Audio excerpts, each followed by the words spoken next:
नमस्कार साथियों, स्वागत है आपका फाइनेंशियल फ्रीडम पाने की इस यात्रा पे।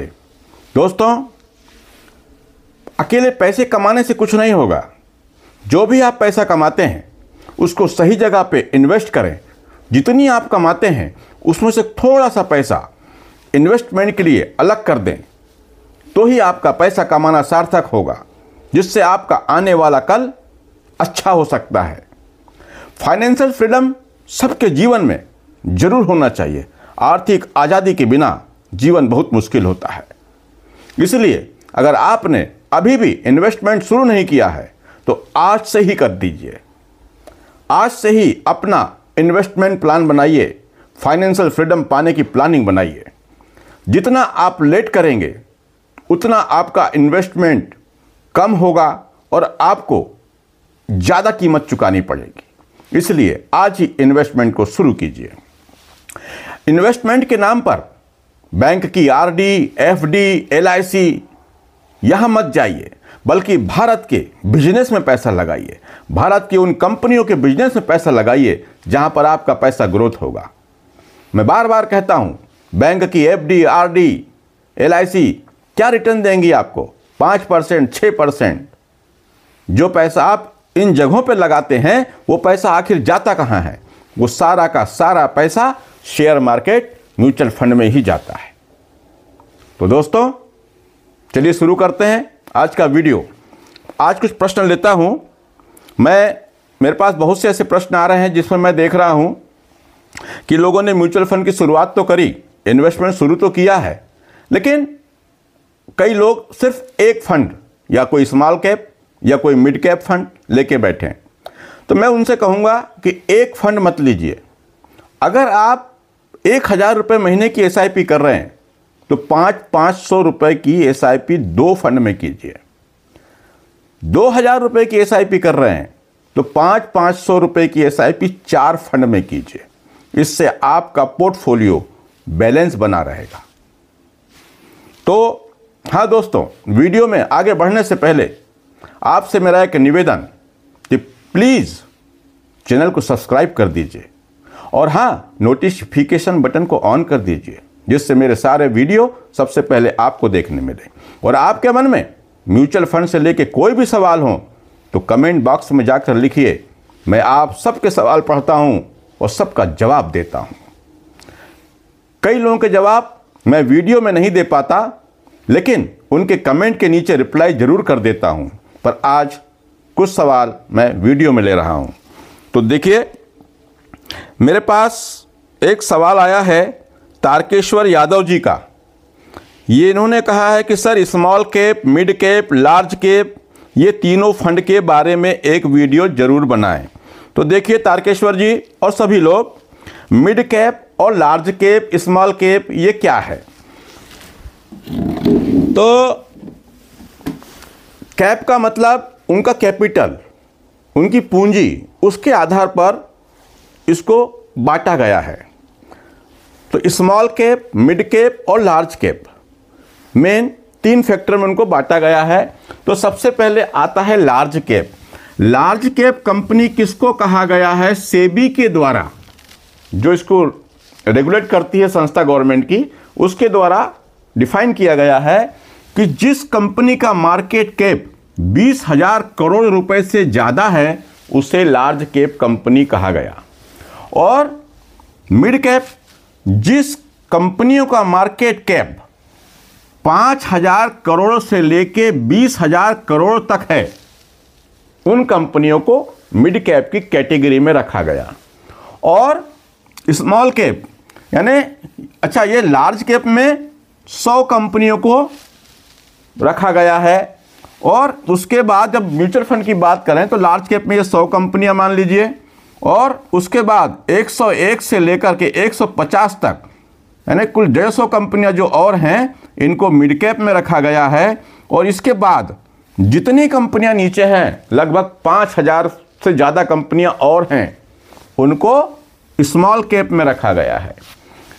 इनका जो कैपिटलाइजेशन है वो 5,000 करोड़ से कम है।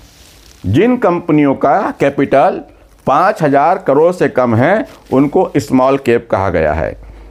और ये करीब 5,000 से ज़्यादा कंपनियां शेयर मार्केट में रजिस्टर्ड हैं और यहाँ पर ग्रोथ की उम्मीद ज़्यादा है क्योंकि ये छोटी कंपनियां हैं, ये अपने को ग्रोथ करने के लिए प्रयास करेंगी, इसलिए यहाँ पर अच्छा रिटर्न बनता है। लेकिन यहाँ पे थोड़ा सा रिस्क भी होता है। जिसको कम समय के लिए म्यूचुअल फंड में आना है तो उसके लिए स्मॉल कैप रिस्की हो सकते हैं। हाँ, लेकिन जिनका हो जाए 10 साल 12 साल 15 साल का रहने का है तो वो स्मॉल कैप में जा सकते हैं। लेकिन फिर भी जो पोर्टफोलियो है वो बैलेंस होना चाहिए, उसमें small cap, mid cap, large cap, flexi cap, इस प्रकार के फंड होना जरूरी है। तो ये था mid cap, small cap, large cap के बारे में। अब मैं अगले सवाल को लेता हूं। एक सवाल आया है ललित शर्मा जी का। इन्होंने लिखा है, मुझे 1 साल हो गए हैं महिंद्रा मैन्युलाइफ मल्टी कैप फंड में 2,000 रुपये की SIP चल रही है, इस फंड में बना रहूं या निकल जाऊं? तो ललित जी, अच्छा फंड है, आप इसमें बने रह सकते हैं, लेकिन आपके पास भी वही बात है, एक ही फंड लिया है आपने। आप इन पैसों को बांटकर 2 या 3 फंड में कर दें तो ज़्यादा अच्छा है। और एक ही AMC के सारे फंड ना लें, अलग अलग AMC के लें और रेगुलर प्लान ना लें, डायरेक्ट प्लान खरीदें। अब एक सवाल और मेरे पास है, ये हैं सहदेव शर्मा जी। ये लिखते हैं, नमस्ते सर, मेरी सैलरी 65,000 है अभी और आगे एज जो है 31 साल की है। सर मुझे 1 करोड़ रुपए चाहिए नेक्स्ट 10 से 12 साल में, कितने की SIP करूं और किस फंड में करूं? गुरुजी जवाब जरूर दें प्लीज़। तो भाई सहदेव शर्मा जी, आप यहाँ देखिए, मैं आपको जो फंड खरीदने की सलाह दे रहा हूँ ये सलाह नहीं है, सिर्फ मेरे विचार हैं, मेरा अनुभव है। आप अपने रिस्क कैपेटाइट के अनुसार अपना इन्वेस्टमेंट कीजिए। लेकिन आपको 10 से 12 साल में 1 करोड़ रुपए चाहिए और आपकी उम्र 31 साल है, तो मैं सबसे पहले तो आपको बधाई ये देता हूँ कि आपने इतनी उम्र में, इस समय में फाइनेंशियल प्लानिंग और इन्वेस्टमेंट के बारे में सोचा। तो चलिए देखते हैं आपके लिए क्या अच्छा हो सकता है। तो देखिए, एक तो ये SBI का स्मॉल कैप फंड है, एक अच्छा फंड है। इसने ऑल टाइम में 27% का रिटर्न बना के दिया है। और दूसरा SBI का मैग्नम मिड कैप फंड है, इसने 22% का रिटर्न बना के दिया है। और तीसरा SBI का फ्लेक्सी कैप फंड है, जिसने 17% का रिटर्न बना के दिया है। अब आप हो सकता है ये कहें कि इसका रिटर्न 17% है तो इसमें क्यों लगाने के लिए कह रहा हूं। देखिए, जैसा कि मैंने अभी कहा कि हमारा पोर्टफोलियो डाइवर्सिफाइड होना चाहिए, अलग अलग प्रकार के फंड में हमारा पैसा लगना चाहिए। ये स्मॉल कैप कंपनियां हैं, ये बीच वाली मिड कैप कंपनियां हैं और ये फ्लेक्सी कैप कंपनियां हैं। फ्लेक्सी कैप कंपनी में जो फंड मैनेजर होता है उसको ये छूट होती है कि वो अपना पैसा small cap, mid cap, large cap में कहीं भी लगा सकता है। लेकिन अधिकतर देखने में ये आता है कि जो फंड मैनेजर है फ्लेक्सी कैप वाला, ये अधिकतर पैसा लार्ज कैप कंपनियों में लगाते हैं। तो large cap, small cap, mid cap कंपनियों में पैसा लगने से हमारा रिस्क मिनिमाइज हो जाता है। अब रिस्क की बात करा तो रिस्क कितना? रिटर्न कम ज़्यादा होने का, क्योंकि यहाँ पर रिटर्न कोई फिक्स नहीं होता, रिटर्न कम ज़्यादा होता है। लेकिन ये पक्का है कि आज अगर रिटर्न कम है तो कल बढ़ेगा।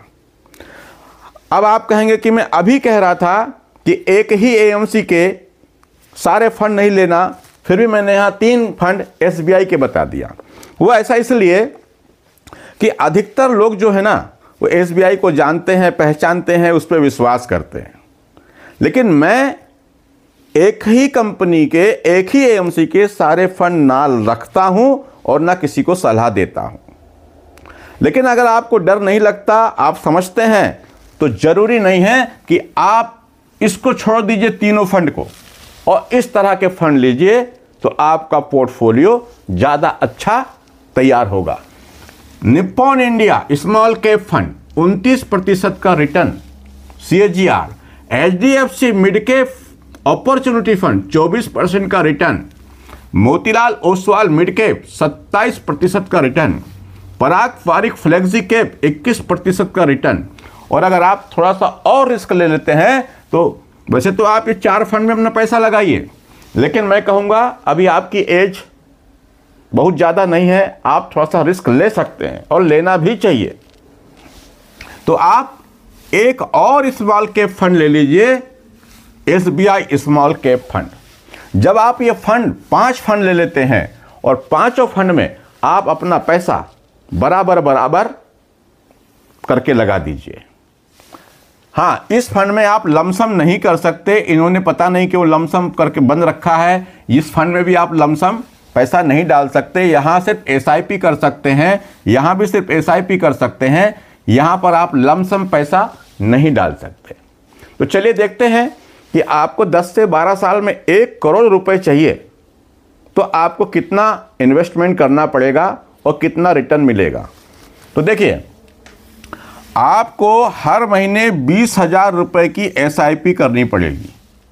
अगर आप 20,000 रुपये हर महीने की SIP जमा करते हैं इन फंड में बांट करके बराबर बराबर, और समय देते हैं 12 साल का, और हम मान लेते हैं कि आपके इस फंड ने सब मिला करके एवरेज आउट किया और 18% का रिटर्न दिया, तो इस 12 साल में आपके टोटल इन्वेस्टमेंट हो जाएगा 28,80,000 रुपये।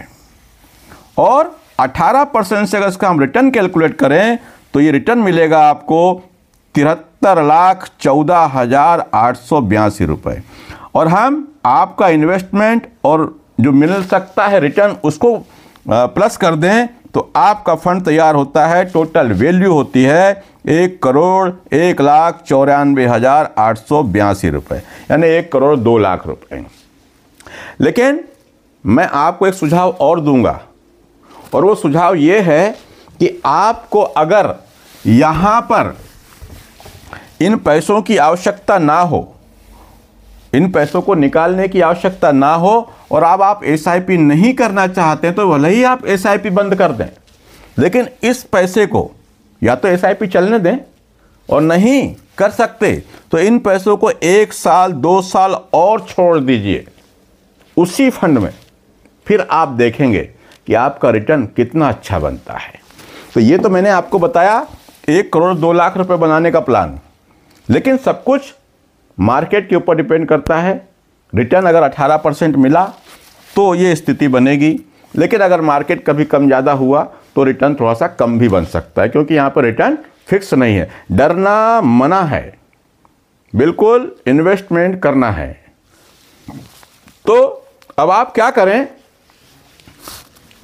क्योंकि आपकी इनकम भी अच्छी है और आगे चल के आपकी इनकम और बढ़ेगी। अभी आप जहाँ भी काम कर रहे हैं 65,000 की आपकी सैलरी है, आगे आपकी इनकम और बढ़ेगी। तो आप क्या करें, जब कभी भी मार्केट गिरे, क्योंकि मार्केट जो है वो कभी भी ऐसे नहीं चलता, मार्केट हमेशा ऐसे ऐसे करके चलता है। तो और आपकी जो SIP जाती है वो इस तरह से जाती है सीधे, यहाँ आपका पैसा लगा, इन जगहों पर आपका पैसा लगा मार्केट पे, एक उदाहरण के रूप में ले रहे हैं हम। लेकिन जब मार्केट गिरे, ये यहाँ और यहाँ, इन जगहों पर आप थोड़ा सा पैसा अलग से जरूर डाल दें, तो क्या होगा, आपको रिटर्न ज़्यादा अच्छा मिलेगा। और ऐसी स्थिति में आप जरूर 18% से 20% का रिटर्न ले पाएंगे। मेरे 4-5 पोर्टफोलियो हैं, हर पोर्टफोलियो, एक पोर्टफोलियो लगभग 24% का रिटर्न दिखा रहा है, दूसरा 21% का रिटर्न दिखा रहा है।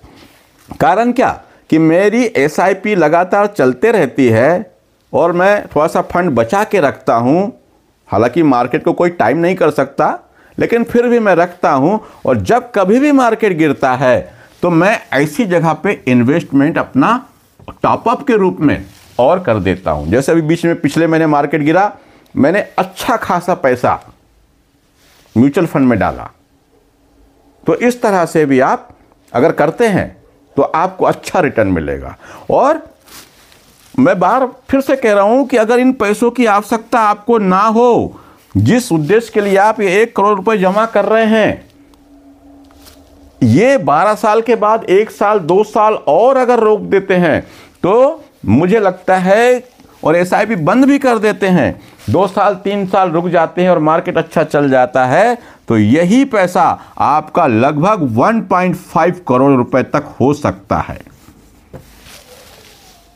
क्योंकि यहां पर समय की कीमत होती है, मार्केट लगातार बढ़ रहा है। और जो आप लमसम इन्वेस्ट करने की मैं बात कर रहा हूं, अगर आप शुरू में ज़्यादा पैसा डालते हैं, भाई शुरू में तो सस्ता है मार्केट, जैसे मैंने कुछ फंड लिए थे, उस समय जब लिया तो वो सिर्फ 11 रुपए के थे, एक यूनिट जो मिलती है वो 11 रुपए की थी, लेकिन आज यही यूनिट लगभग 28 और 30 रुपए की मिल रही है। मैं आज भी इसको खरीद रहा हूँ, लेकिन उस समय जो मैंने पैसा डाला था वो 11 रुपए के भाव से मुझे यूनिट मिली थी, लेकिन फिर 28 रुपए के भाव से मिली, फिर 30 रुपए के भाव से मिली, क्योंकि मार्केट को तो ऊपर जाना ही है, आपके पोर्टफोलियो को तो ऊपर ही जाना है। और कोई भी म्यूचुअल फंड एएमसी में पैसा लगाएं तो डायरेक्ट प्लान लीजिए, चाहे आप बैंक्स में जाके लें, किसी एजेंट से लें।